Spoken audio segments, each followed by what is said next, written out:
All right, our background is completely dried and we're ready to start assembling. So the first thing I'm going to do is glue down my watercolor background onto the card base. I'm using Distress Collage Medium. What I like about it is it dries nice and quickly.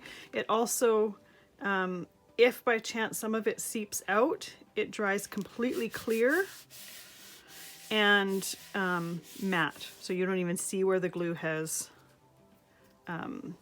seeped out. And this is especially true for when you're gluing intricate dies. Sometimes you just can't get the line of glue thin enough. So it's nice to know that you're not going to be able to see any little bits that happen to ooze out. So I'm going to put a little bit of glue on each one of the leaves, and basically anything that could possibly catch on something. It doesn't need to be a lot, just a tiny little bit. And then on the heron and the grass.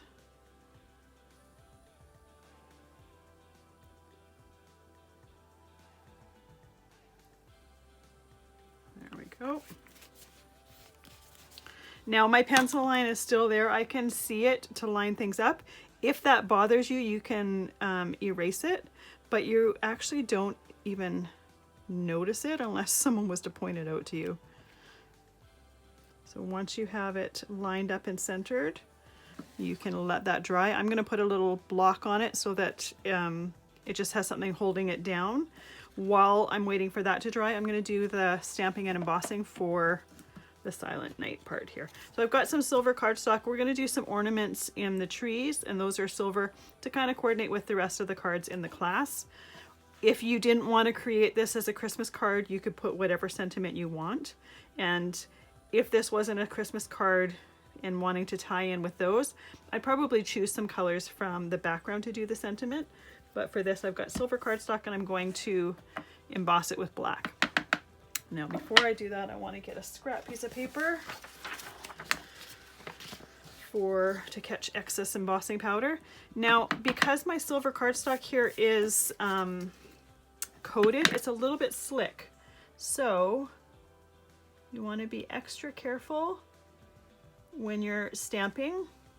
And I specifically chose a piece of cardstock that was bigger than what I needed, so that if by chance I had a little slippage of the stamp, I could redo another one. That one is good. The very first time I did it, it was really bad, so you want to redo that. You can typically tell right away when you put the powder on it if it needs to be redone. You typically don't need to heat it up to know that. Let's put the lids back on things and then heat this with a heat gun.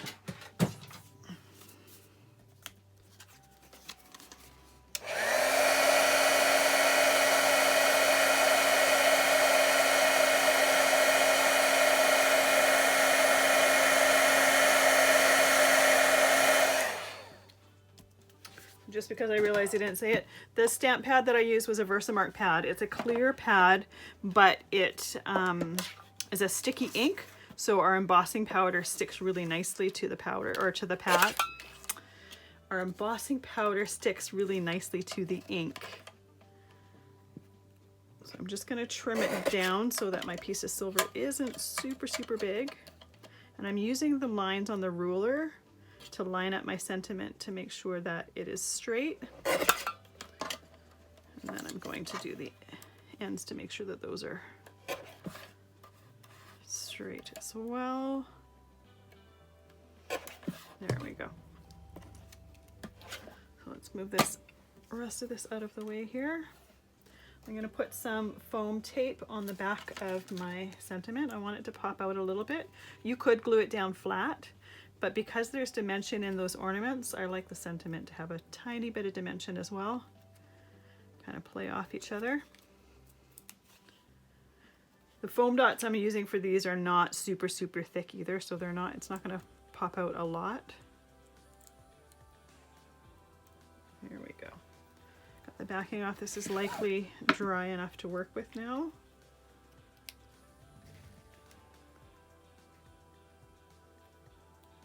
Put the sentiment down there. So the little strings I have my ornaments hanging from, I just did it with a silver gel pen. I've done some in the past where I used some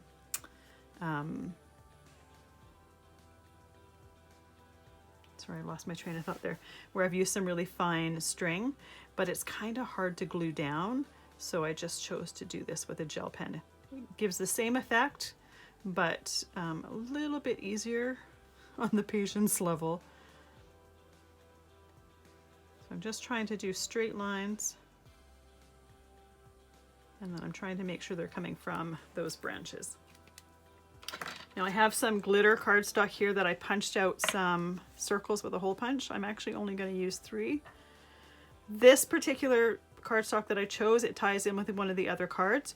You could use more Christmas colors if you wanted like gold and that sort of thing. I chose silver because I didn't want anything to compete with the background, the sky. So I chose something that was a little bit more neutral. A rose gold might look actually really pretty too. I'm going to glue a couple of those circles, and then the other ornaments are done with Nouveau crystal drops. They're like liquid pearls. You could use just the half pearls as well. What I like about this though is I can make my ornaments different sizes if I want to show kind of different dimensions or different distances.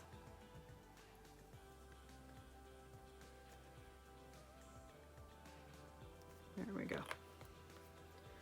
So that's going to take several hours for the pearls to dry there. So set your card aside anywhere where you're not going to be touching it for a while. I typically put it kind of out of reach and not on my craft table, because if it's in reach, Murphy's Law, I put something on it. So there we go, and there is our first card completed.